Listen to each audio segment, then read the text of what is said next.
I'm Hold on just a second. Mr. McCoy, what is the problem? Have a seat. I'm trying to have hearings. You talk to me, I'll call you up in just a little while. I don't care who you're talking to. You're bothering me right now. Y'all sit down and be quiet. And no, just wait.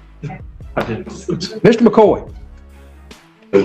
This is State of Florida versus Devontae McCoy, case number 24CF 2543 and 2544. Mr. McCoy is representing yourself. And Mr. McCoy, do you wish to continue to represent yourself? Yes, sir. You know, at any point in time, you can ask for an attorney to represent yourself or to represent you, and one can be appointed to represent you. Is that correct? Sir. Okay. Yes, sir. All right. What are we set for today? I believe it was set for a motion, but I had contacted the Self Co CEO. They never replied, so I'm still waiting on my videos to come in. He said he will be sending them to me. So they are going to send them to you? Yes. Do you want a pretrial set on this, or do you want to set it for a motion hearing? Probably a motion here. I'm going to set it for the April motion. That'll give you sufficient time, April 8th. Yes, sir. Do you know who's the state attorney in my case? Who's the state attorney? Technically Mr. White, but for now, I don't. Your guess is as good as mine. Because Miss McAfee just McAfee. She's in another division now. She just accepted my motion like yesterday, the day before. I figured she would have let me know that then. I'm sorry, I can understand you. I said she just accepted my motion like yesterday or the day before, trying to figure out why did she take it and not let me know that. Like, I got no idea. Because I keep my. All right, guys, buckle up, because we're diving into a courtroom face-off where logic crashes into conspiracy. From the jump, this man walks in armed with nothing but buzzwords and misplaced confidence, declaring he's not under the court's jurisdiction. Judge Vonda, cool, calm, and razor sharp. The moment she says, "I don't entertain sovereign citizen nonsense," you already know this won't be a soft landing. We're witnessing delusion meet authority in real time. Case in a maze, like I don't even know who to file to. Like, I'm trying to figure out what's going on. Welcome to my world. Yeah, been in it for a little minute. So all right, I go, but we'll set it for April 17th at 9 o'clock, and Mr. Sullivan, he can contact, if he's representing himself, contact your office or contact Mr. Sullivan. Okay. You said Mr. White. Mr. Sullivan is the supervising attorney, so that's who you want to talk to right now. Not today. He's got a bunch more to do, but that's right now. Mr. McCoy. Mr. McCoy, if you'll sign that notice. At 1:30. Mr. McCoy, you've made the decision to represent yourself. You understand at any point in time you'd like to have an attorney appointed to represent you. One could be appointed to represent you. Is that correct? Yes, sir. And we're set today. We got a notice of hearing. Second motion. Finish motion. Yes, the second motion to compel. Yes, sir. All right. Go ahead, Mr. McCoy. So, Your Honor, it's gonna be hard for me to move forward in my case without those my videos of that evidence. So, that's the only reason I'm putting in my second motion to compel. And, I'm just saying without it, it's hard for me to, to have a defense, because that contains all my defense. So that's pretty much. So at this point, he's asking, I guess at least separate them out. He's got a motion to compel the cameras from the store. which we've dealt with several times before. I can't compel those. I mean, you haven't noticed those people. They're not law enforcement. They're not required to save those tapes. They're not required to send them in. I don't know if you've requested it from them individually. I did, but they said it had to be done through y'all. 2, get ready. This part's where things unravel fast. Our so-called sovereign citizen starts citing the UCC like it's the Constitution. But Judge Vonda isn't having it. She shuts him down with poise and precision. His attempt to sound smart only makes things worse.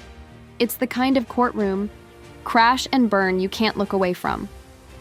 Watching him twist basic legal terms to suit his fantasy, it's chaos masked as confidence.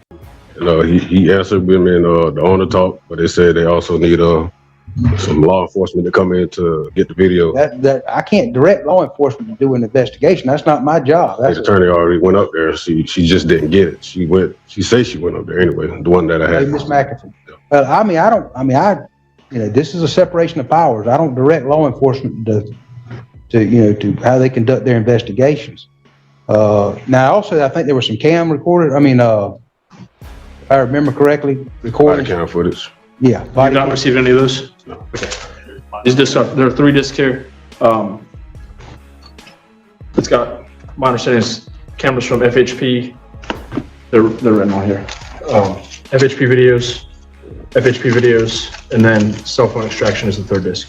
Okay, so what about the camera footage from Bay County? That's the ones I actually need. Those are the only FHP was only, they said they was only assisting Bay County. Bay County is the ones that the case is actually against because there were no body cams from those officers. These are the only body cams that they had body cameras on them. That's where the crime scene took place at. I figured that is a private, that's a private organization. I can't order them to release information or to get that. I don't have any jurisdiction over them. I can't just. According to Rule 37, Your Honor, you can't just not give me my videos, though. I'm pretty sure the officers got the videos because... Here's where the tension turns up. He demands proof of jurisdiction, ignoring that he showed up to court voluntarily. Judge Vonda? She breaks it down clearly, but he keeps circling back to his pseudo-legal script. You can almost hear the judge's patience thinning. It's fascinating how someone can argue so passionately while being so wrong. This isn't defiance. It's full-on denial served with a side of legal gibberish. At the stores where the You're crime pretty scene sure, took but I can't. If they say they don't have Positive. it, if they say they don't have it, I can't make them. I can't make them say something they don't have. So that motion is denied. Do you want some time to look at those? This ain't gonna do me no good. Do you want to go ahead and set it for trial? I'm setting it in for a hearing, and I'm gonna put in my motion to dismiss. I'm gonna go to trial without my All right, we'll evidence. set a motion to dismiss. That'll be May 23rd at 9 o'clock. I file all the paperwork. Very good. You step up and sign a notice. Well, If you got a notice, they're going to have you sign a notice, Mr. McCoy. All right. And see, Mr. Sullivan, you covered for Mr. Graham. Yes, Your Honor. Okay. Mr. Myers is here in case number 224842 and 224840. He's set for a Nelson hearing. You're asking to have your attorney replaced, is that correct? Yes, sir. You wish to proceed with that motion? Yes, sir. You may go ahead. I, defendant George Myers, pursuant to Blanding versus State, moves this honorable court to discharge counsel Kristen Piazza due to counsel's incompetence and ineffectiveness from current representation. In support thereof, defendant states that 1, this is an unequivocal request to discharge counsel. 2, that counsel is incompetent. And 3, that counsel's deficient performance arises from her current representation and not from past indiscretions, and is as follows. Counsel is incompetent and not adequate assistance of counsel guaranteed by the 6th Amendment. Counsel's continued representation would be ineffective assistance to counsel and will result in misjustice and an unfair trial.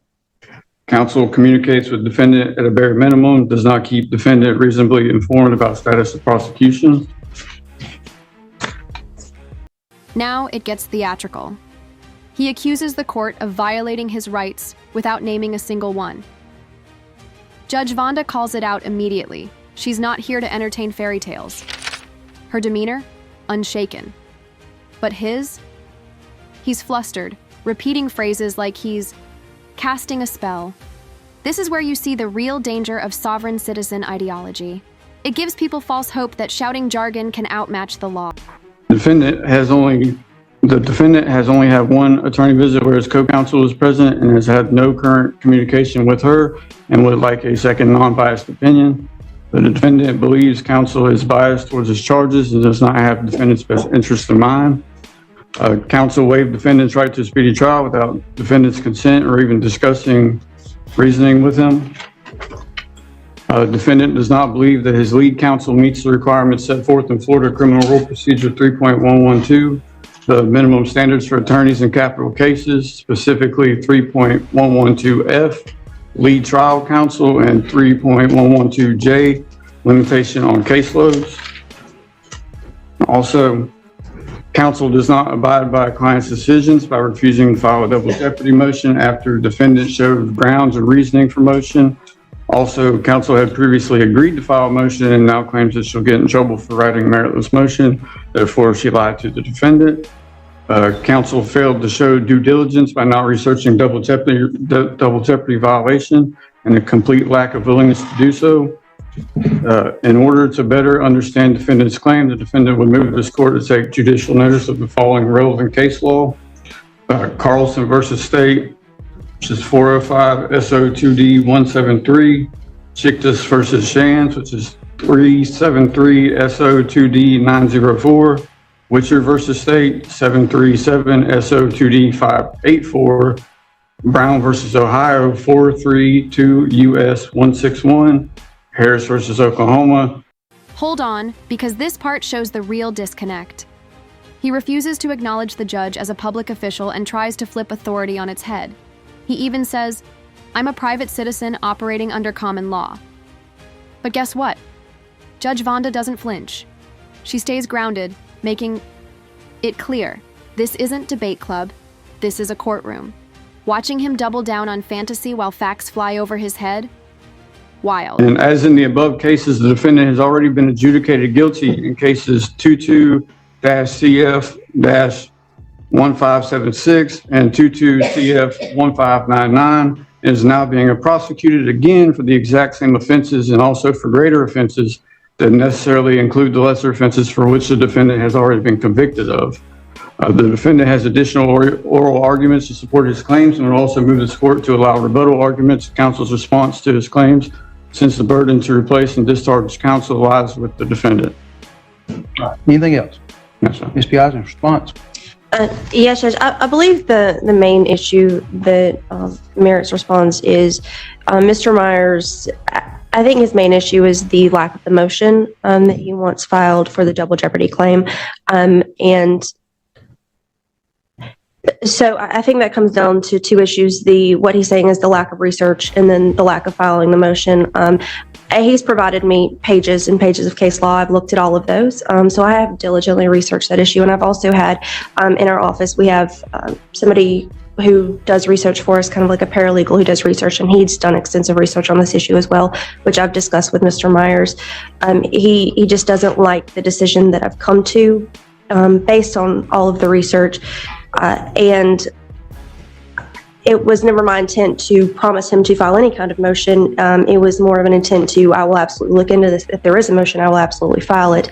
And that's still my stance, that if I ever do see a motion in this case, I will absolutely file it. But at this point, I don't see it, and I can't file a motion that has no merit because that would not be the correct way to move forward with the case. And that is why I have not. This is where it all starts to collapse. He argues contracts and straw man theories, classic sovereign, citizen nonsense. Judge Vonda, still composed, hits him with reality. Child support isn't about maritime law, it's about responsibility. It's a moment that makes you appreciate real legal professionals. No matter how deep into conspiracy he goes, the judge keeps dragging him back to earth, one factual rope at a time. So I'm not sure if there's any other issues that you would like me to address. I'm going to deny the motion. It's up to Ms. Piazza whether to file the motion that you're asking her to file. It's also up to her whether to waive speedy trial or not. So I'm going to deny your motion. We need another court date. Where we at? We ready to set myself then, sir? Is he already under oath? Pardon? He just made an argument, didn't he? All right, let's swear him in. You solemnly swear the testimony you're about to give is the truth, the whole truth, and nothing but the truth to help you God. Yes, ma'am. All right, Mr. Myers, state your name. George William Myers. Mr. Myers, you've asked to represent yourself. Is that correct? Yes, sir. You understand that attorneys are trained in the rules of that. Yes, sir. They're there to prepare you, to prepare the case for any pretrial motions and also prepare the case for ultimately a trial. But just answer my questions. Yes, sir. Do you understand that? Yes, sir. And you're charged with first-degree murder, which is punishable up to the death penalty, if all possible. But at least the minimum on a first-degree murder is life in prison. You understand that? Yes or no? Yes, sir. You understand if you're convicted of first-degree murder, that the least sentence you could get would be the remainder of your life in prison. You understand? Yes, sir. And you understand if you do represent yourself, you'll be held in the same standard that an attorney is held in. You understand that? Yes, sir. All right, guys, if you thought it couldn't get more unhinged, think again. Now he's questioning the legitimacy of the entire legal system. He says he doesn't recognize the court, yet he's standing in it. Irony? Off the charts. Judge Vonda finally lays it down. He will comply or face the consequences. This part's a reality check for anyone thinking sovereign citizenship is a free pass. It's not. It's a one-way ticket to embarrassment. Are you under the influence of any drugs or alcohol today which would impair your ability to make this decision? No, sir. Are you ever been diagnosed with any mental illness that would prevent you from making a decision in this matter? You understand, if I find you competent to represent yourself at any point in time, you can ask an attorney to be appointed to represent you. Yes, sir. All right. All right, I am going to find that Mr. Myers is competent to represent himself. I'm going to allow him to represent himself. I'm going to allow the public defender's office to be backup counsel. That does not mean that Ms. Piazza is obligated to give you any advice or to help you in any way until she's appointed to represent, unless she's appointed to represent you again. You understand? Yes, sir. All right. Yes. All right. He did already have a court date. He had 2 court dates, but those were both based on my representation and that I'm going to be. And here it is, the final blow. Judge Vonda makes her ruling, unwavering. Our sovereign citizen, still mumbling nonsense as the gavel drops. This last stretch perfectly captures what happens when fantasy meets the full weight of the law. No loopholes, no secret codes, just consequences. And hey, if you found this as jaw-dropping as we did, make sure to like the video, subscribe to the channel, and we'll see